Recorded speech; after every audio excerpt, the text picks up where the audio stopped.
इरादा दुरुस्त करने का नहीं, इरादा वक्फ बिल के नाम पर बिहार की राजनीति में जो है सांप्रदायिकता को घोलने का है।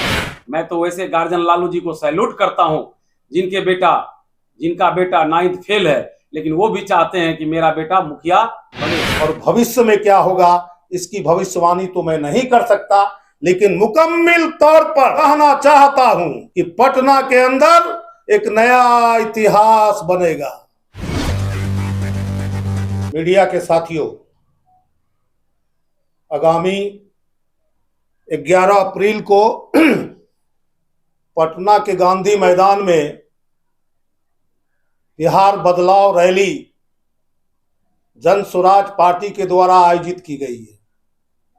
उसी संदर्भ में आज हम आप लोगों को बुलाए हैं और आपके माध्यम से हम जनता तक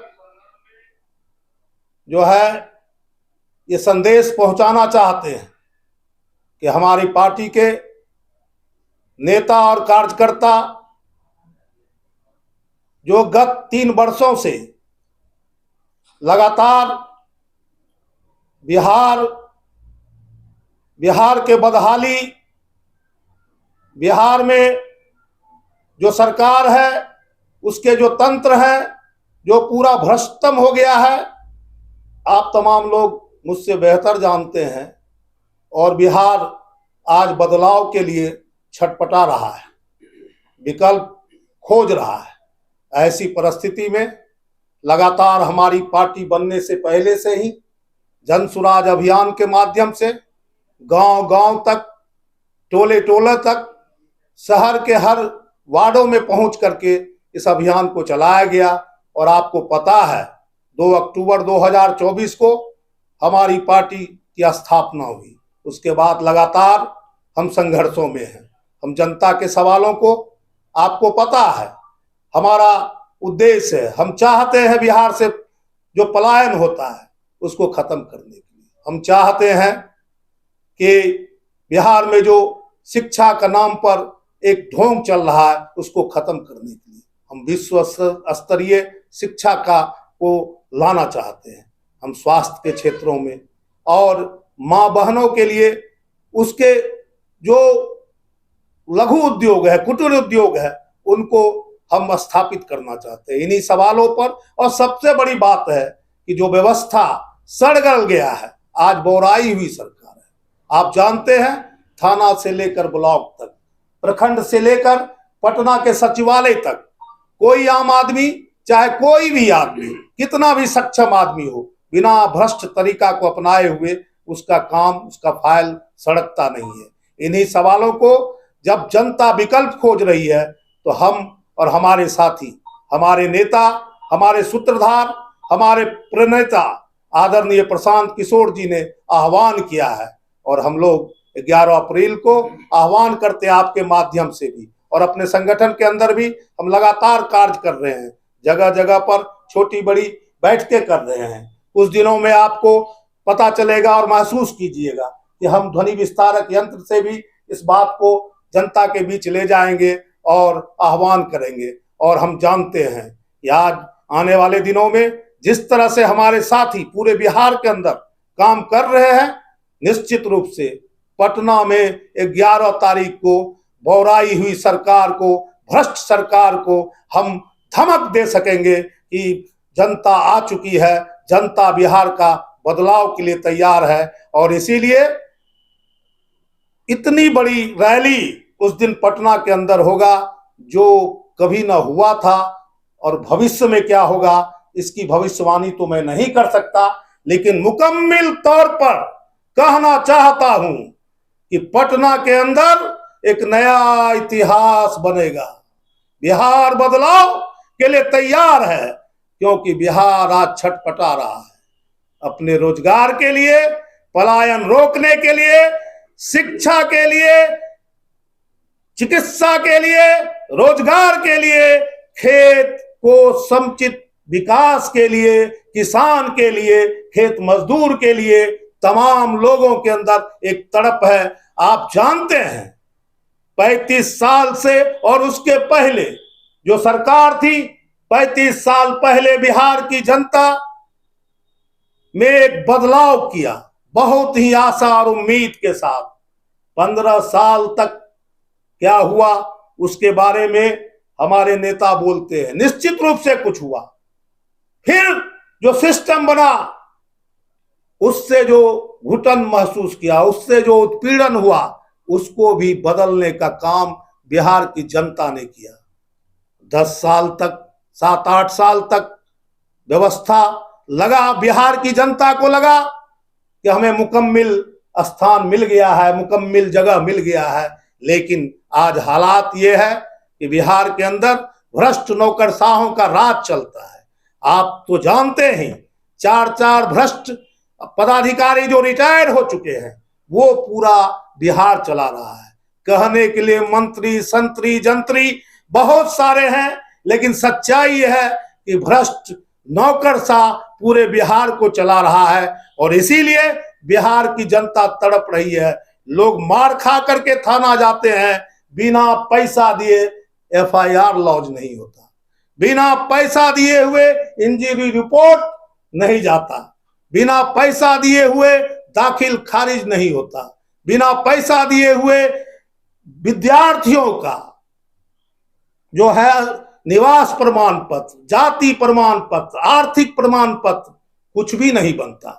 इसलिए हम आह्वान करते हैं बिहार वासियों से, रुपौली वासियों से, पूर्णिया वासियों से, आपके माध्यम से, आइए, चलिए पटना, चलिए गांधी मैदान, चलिए बता दें कि बिहार के हर एक टोले से आवाज आ चुका है कि बिहार बदलेगा, बदलेगा बिहार, बदलेगा बिहार। अच्छा सर, बिहार में तमाम पार्टियां हैं, कई पार्टी है। आरजेडी पे आरोप लगता है कि दंगल राज है, वो कानून व्यवस्था को सही से नहीं रख सकते हैं। भाजपा पे भी आरोप लगता है कि वो कानून व्यवस्था को सही नहीं कर पाए हैं। सरकार जो पार्टियां हैं वो दावे करती है, लेकिन आपकी पार्टी किस प्रकार से बिहार में जो है कि सुशासन की राज लाएगी, या फिर कह लें कि लोगों को, जो आम जनता को, जैसे आपने कहा कि कोर्ट में, कचहरी में, ब्लॉक में स्टूडेंट को पैसा लगता है, आपकी पार्टी के आने से किस प्रकार से लोगों को आश्वस्त करेंगे कि उनको इन तमाम चीजों से छुटकारा मिलेगा? धन्यवाद आपको, आपने बहुत अच्छा प्रश्न किया है। प्रश्न का उत्तर देने के पूर्व मैं तमाम मीडिया कर्मी का हार्दिक अभिनंदन करते हुए और ईद के समापन, साथ ही साथ चैत्र नवरात्रा के शुभारंभ पर सबको शुभकामना देते हुए मैं आपके प्रश्नों का उत्तर दे रहा हूं कि आपने प्रश्न पूछा कि आरजेडी को जंगल राज, भाजपा को निकम्मी सरकार, ABCD जो भी हो, हमारी सरकार कैसे इस काम को संपन्न करेगी या जनता को साधन जुटाने में सक्षम होगी, मैं इस पर बताना चाहता हूं मेरे मित्रों कि हमारी सरकार के जो सूत्रधार है प्रशांत किशोर जी ने 5 सूत्रीय नियमों को उन्होंने लागू किया है, जो बिहार में अभी ये समस्याएं बदहाली की स्थिति में लिए खड़ी है। यहाँ सबसे पहला समस्या क्या है? पलायनवाद।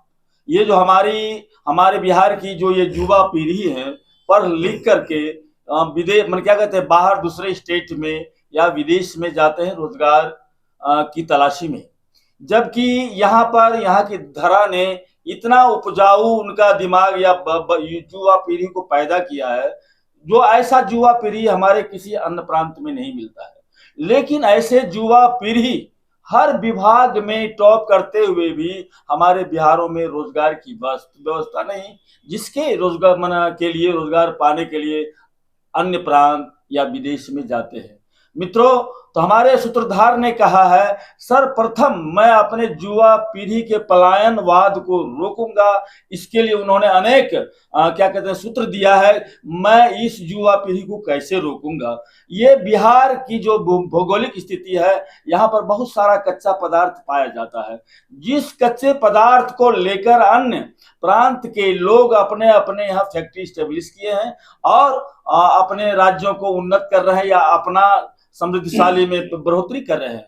तो प्रशांत किशोर जी का कहना हुआ, यदि हमारी सरकार बढ़ेगी तो मैं सर्वप्रथम यहाँ पर उस कच्चे पदार्थों के मुताबिक अब फैक्ट्रियां का स्टेब्लिश करूंगा और उस फैक्ट्रियों में यहाँ के जो युवा पीढ़ी अपनी योग्यता के अनुसार मैं उनको काम दूंगा। मैं किसी अन्य प्रांत में जाने नहीं दूंगा। वर्तमान समयों में भी मैंने हमारे सरकार क्या कहते हैं प्रशांत किशोर जी ने ये आश्वासन दिया है कि मैं अभी भी प्रत्येक युवक को 10 से 15 हजार रुपये की व्यवस्था कर सकता हूं, यदि वो हमारे कदम से कदम मिलाकर हमारे साथ चलने को तैयार हो तो। दूसरी बातें, यहाँ जो पलायनवाद है, यहाँ कहा जाता है कि शिक्षा की बिल्कुल निम्न स्तर की व्यवस्था है। मित्रों, निश्चित है कि हमारे युवा पीढ़ी, हम लोग अपने अपने बच्चों को ऊंची शिक्षा के लिए कहाँ भेजते हैं? अन्य प्रांत भेजते हैं, पटना क्या कहते हैं, दिल्ली भेजते हैं, कोटा भेजते हैं, मेडिकल की तैयारी के लिए, इंजीनियर की तैयारी के लिए, यूपीएससी के लिए, बीपीएससी के लिए। लेकिन हमारे यहाँ उस तरह की शिक्षा की व्यवस्था नहीं है। प्रशांत जी का कहना है कि मैं सर्वप्रथम पलायन को रोकने के बाद शिक्षा पर प्रहार करूंगा और उस शिक्षा को माध्यम कैसे बनाऊंगा, कैसे मैं उजागर करूंगा। उन्होंने कहा कि ये जो शराबबंदी है, ये शराबबंदी को मैं पुनः स्टार्ट करके, शुभारंभ करके, उनसे जो हमें इनकम प्राप्त होगा, उस इनकम को मैं शिक्षा पर खर्च करके विश्व स्तरीय शिक्षा यहाँ व्यवस्था करूंगा।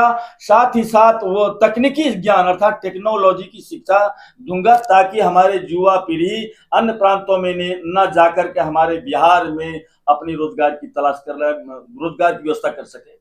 तीसरी बातें, उन्होंने किसान को भी अछूता नहीं छोड़ा। हमारा भारत कृषि प्रधान देश कहा जाता है, लेकिन हमारे किसानों को सुविधा क्या मिलती है? कुछ नहीं मिलती है। किसान तैयार करते हैं, लेकिन उसे अपने सामानों के उत्पादन करने वाले चीजों का मूल्य निर्धारण नहीं कर पाते हैं। ऐसी हमारे यहाँ की व्यवस्था है। जबकि बगल में पंजाब है, देखिए, हरियाणा देखिए, वहां किसानों में कितनी एकता है और वो लोग क्या कहते हैं, अपने उत्पादित मूल्यों, अनाजों का मूल्य निर्धारित करने में सक्षम हो पाते हैं, जन आंदोलन के द्वारा हो या ये संगठन के द्वारा हो या जैसे भी हो। लेकिन हमारे यहाँ किसानों के लिए वैसी कोई व्यवस्था नहीं बनी है जो अपना किसान अपने उत्पादित किए हुए अनाजों का संग्रहालय कर सके या निर्धारित मूल्यों पर या मनचाहा मूल्यों पर वो अपने बेच सके। उन्होंने कहा कि मैं किसानों के लिए सबसे पहले संग्रहालय की व्यवस्था करूंगा। साथ ही साथ किसानों कमेटी जो मैं तैयार करूंगा, उसमें किसानों के मुख्य नेता को बुला करके मैं उसका जो प्रोडक्शन में लागत लगता है उसके आधार पर मैं मूल्य निर्धारित करूंगा। अगली बातें, उन्होंने ये 3 समस्या के साथ साथ उन्होंने क्या किया है, हमारे यहाँ जो महिलाएं हैं, महिलाओं के लिए उन्होंने उत्तम व्यवस्था किया है कि लघु उद्योग, कुटीर उद्योग की व्यवस्था। वो कैसे होगा? उन्होंने कहा कि मेरी सरकार जब बनेगी, बिल्कुल निम्न दर पर, ब्याज दर पर मैं उनको ऋण मुहैया करूंगा और उस ऋण के द्वारा हमारी माताएं, हमारी बहनें अपने घरों में लघु उद्योग, कुटीर उद्योग का प्रशिक्षण देकर के वो क्या कर देंगे, अपने यहाँ उसकी व्यवस्था बनाएंगे, ताकि उनका इनकम बढ़ेगा और अपने घर परिवारों की व्यवस्था में लगे रहेंगे। अगला उनका जो अंतिम सूत्र है, ये समस्या है क्या, वृद्ध माने पुरुष और क्या कहते हैं माताओं के लिए, जो हमारे सीनियर सिटीजन में आ जाते हैं 60 वर्ष के बाद, उसके हमारे वर्तमान सरकार ने क्या व्यवस्था बनाई कि 60,000 रुपया, 4,000 रुपया प्रति माह देकर, 400 रुपया प्रति माह देकर उनको दिया जाता है और कहा जाता है इसी में अपना भरण पोषण करें। मित्रों, 30 दिन का समय और 400 रुपया में कितना, बतावें कितनी इस महंगाई की दौर में वो कैसे अपना गुजारा कर पाएंगे? और गुजारा भी नहीं कर पाते और अपने बेटा और बेटियों के द्वारा वो तिरस्कृत भी होते हैं, जिसके चलते उसे कठिनाइयों का सामना करना पड़ता है। इसलिए उन्होंने कहा कि मैं सीनियर सिटीजन के लिए 2,000 रुपया प्रति माह की व्यवस्था करूंगा, ताकि वो अपना किसी पर अवलंबित न होकर अपने जीविका का उपार्जन आराम से सुविधाजनक कर सके। यही तो हमारे क्या कहते हैं जन स्वराज पार्टी के सूत्रधार आदरणीय, माननीय, सम्माननीय प्रशांत किशोर जी का कहना है। और उन्होंने कहा कि यदि आप लोग हमारे क्या कहते हैं कंधे से कंधे मिलाकर, कदम से कदम मिलाकर यदि आप हमें साथ देंगे और हमारी सरकार बनाएंगे यदि, तो मैं निश्चित रूप से इस 5 समस्याएं जो अविलंब मैं पहली बार ही करके दिखाऊंगा, ये मेरा संकल्प है। मित्रों, मैं तमाम जनताओं से आग्रह करना चाहता हूं कि हमारे भाई साहब ने जो अभी कहा 11 अप्रैल को क्या कहते हैं गांधी पटना के गांधी मैदान में जनसभा होने जा रहा है। सरकार को दिखाना है, सरकार को भी औकात का पता चलाना है कि हमारी ताकत क्या है। यदि आप नहीं सुधरोगे तो निश्चित रूपेण आपको सुधारने के लिए हम सब तैयार हैं। और जनता से आह्वान किया है कि वो सभी ज्यादा से ज्यादा संख्या में आवें और इस आयोजन को, इस जनसभा को सफल बनावें। और हमें उम्मीद ही नहीं बल्कि पूर्ण विश्वास है ये जो जनसभा होने जा रहा है ये अद्वितीय और ऐतिहासिक होने जा रहा है। मित्रों, आप सबों से, आपके चैनल के माध्यम से मैं तमाम यहाँ के बिहार के या रुपौली प्रखंड के, पूर्णिया जिला के तमाम भाइयों से, बहनों से अपील करता हूं कि आप 10 तारीख की संध्या में आपको साधन मुहैया किया जाएगा। उस साधन के द्वारा आप पटना चलें और इस सभा को क्या कहते हैं सफल बनावें, यही हमारी प्रार्थना। जय हिंद, जय भारत, जय जन स्वराज। भ्रष्टाचार को लेकर के है कि भ्रष्टाचार किस तरह खत्म होगा, इसके लिए क्या जन स्वराज क्या व्यवस्था कर रही है, क्या रोड मैप तैयार कर रही है। जिस तरह भ्रष्टाचार है सब जगह, उस पर जो है इस पार्टी का क्या निर्णय है? पार्टी का स्पष्ट निर्णय है, अभी से ही लगातार लगे हुए हैं।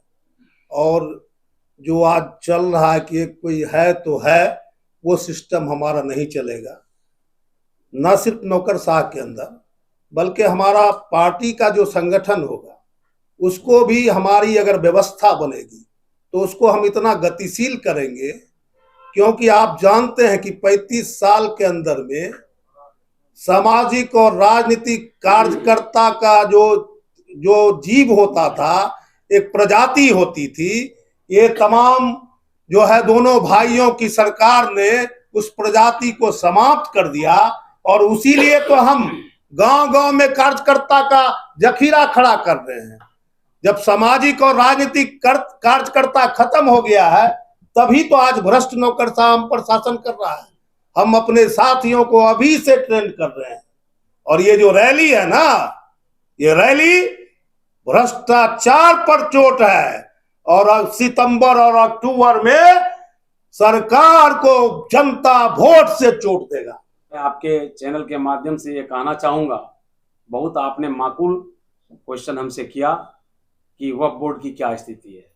आप वक्फ बोर्ड पे देख लें कि आज माननीय नीतीश कुमार जी ने समर्थन में पोल किया। क्या मुसलमानों का हक उसमें नहीं था? क्या मुसलमान नीतीश कुमार जी को नहीं दिए थे वोट? आरजेडी और जदयू गठबंधन थी, किस तरह से हुई कहानी? क्या उसमें चंद्रबाबू नायडू ने वोट नहीं किया? उन्होंने भी वोट किया, जबकि पक्ष में उतना वोट गिरा और विपक्ष में कुछ कम गिरा, और वॉकआउट भी कुछ लोग किए। तो मैं बहुत बड़ी बड़ी बात नहीं करना चाहूँगा। जनसुराज का जो सोच है, पलायन मुख्य मुद्दा है। उस पलायन कैसे रोके, उसके लिए तैयार किया जा रहा है। जिस तरह से आज 0 से 6 साल का बच्चा तक स्कूल में कुछ नहीं पढ़ता है, खिचड़ी खाता है। यहाँ तक कि आपने देखा होगा हर ब्लॉक में बीआरपी है, और अभी उन्होंने कह दिया है कि आपको सामान इसी दुकान से लेना है। तो आप जाके देख लेंगे, उस बीआरपी से एक इंटरव्यू ले लेंगे। आपके यहाँ भी बीआरपी है, 10% की राशि बीआरपी लेते हैं। तो शिक्षा की क्या स्थिति है खिचड़ी वालों की? अगर ये 1 से 6 तक बच्चा नहीं पढ़ता है, उस बच्चे को अगर उस पैसे में जो 50 करोड़ रुपया प्रति माह देती है 1 से 6 क्लास तक के लिए, ये सरकार का आंकड़ा है, तो उसमें जो मेधावी बच्चे हैं वो हमारे प्राइवेट स्कूल में पढ़ लेंगे, उसका उसी पैसा से प्राइवेट स्कूल में अच्छा कर पाएगा। ये बहुत बड़ी बात है, सिर्फ खिचड़ी खाने से नहीं होगा। तो इस तरह का जनसुराज ने बहुत कुछ सोचा है, लेकिन अब ये धरातल पर किस तरह से पहुंचाने का काम सब लोग कर रहे हैं, हम लोग मिलकर। और ये जो पटना की इस बार 11 अप्रैल को रैली है, ये मोदी जी और जेपी आंदोलन को भी फेल करेगा ये रैली। ये इतनी बड़ी लोगों को रोष है बिहार में, और आप कहेंगे कि नहीं नीतीश जी की सरकार कैसे, उसमें भी प्रशांत जी थे, तो मैं उसको भी खंडन कर रहा हूँ। 2005 वाले नीतीश जी नहीं है, 2010 वाले नीतीश कुमार नहीं है, ये नीतीश कुमार 2025 वाले हैं। जबकि डबल इंजन की सरकार है, इससे पहले भी डबल इंजन ने पूरी मेहनत करके 202 सीट बिहार का जीतने का काम किया था, जनता ने पूरा समर्थन किया था। लेकिन उसके बाद क्या हुआ कि अभी डबल इंजन में भारत और बिहार दोनों लगा के 115 सीट पर सिमट गए, जबकि दोनों ने पूर्ण ताकत लगाई। मोदी जी ने कहा था इस बनन की चीनी मिल का मिठास कहाँ गया, आज वो अब देख रहे हैं बनन की चीनी मिल का मिठास खत्म हो गया। जब जब बिहार का चुनाव याद आता है तो मोदी जी हमारे और अमित शाह को बिहार याद आता है। आज किसान की निधि का पैसा भी अगर लॉन्च करना है, देना है, तो वो बिहार आके देते हैं, क्योंकि अभी चुनावी वर्ष बिहार में चल रहा है। ये आप सामने देखे होंगे। आज कामाख्या स्थान में हो कि क्या स्थिति है, तो हम लोग जिसकी जितनी भागीदारी उसकी उतनी साझेदारी। अगर बिहार में जनगणना हो गया है, जाति जनगणना, तो उसके आधार पर आप सब कुछ दो ना। जो आदमी राजद में उस समय भी मंत्री विधायक बने हुए थे, शकुनी चौधरी, आज वही आदमी बीजेपी में भी बने हुए हैं, वही आदमी कांग्रेस में भी बने हुए थे। तो ये परिवारवाद कैसे आप बोलते हैं? आप देख रहे हैं कि ये सब छलावा साबित हो रहा है, जुमला हो रहा है। और जहां तक होम डिलीवरी घर घर चालू है शराब का, ये सबसे बड़ा क्या हुआ इस 5 साल में, इस शराब का पैसे का, इसका जमा खर्ची। जो गरीब हैं, जो चुलाई हुई शराब पीते हैं, उनको पकड़ के जेल के अंदर किया जाता है। और जो माफिया करोड़ों का शराब बेचते हैं टैंकर का टैंकर लाके हरियाणा पंजाब से, उन पर कोई रसाकसी नहीं हो सकता है, क्योंकि वो मोटा अमाउंट अपने माध्यम से ऊपर तक देते हैं। तो जो पीते हैं चुलाई हुई शराब गरीब आदमी, वो जेल में रहते हैं, और जो होम डिलीवरी वाले पीते हैं वो आराम से रहते हैं। और जो इसका सप्लायर है बड़ा, वो और आराम से रहते हैं। जल्दी जल्दी काम निपटाओ और इस बिहार राज्य को आगे बढ़ाओ। जय बिहार, जय जन स्वराज। अमरनाथ उपाध्याय, कार्यालय प्रभारी, पूर्णिया।